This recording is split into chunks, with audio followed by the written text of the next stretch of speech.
Hello everyone, I'm here to walk you through on how to turn off likes and comment on Facebook profile picture. So let's get started by tapping on Facebook. Then we'll tap on profile picture.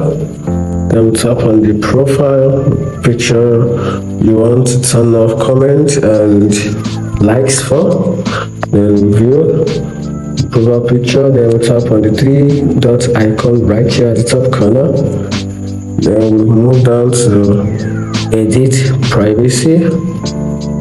Okay, good. Then for you to turn off likes and comments on your profile picture, you have to tap on only me. Once you do that, it means you've privatized your profile picture from friends to like or to comment on your profile picture.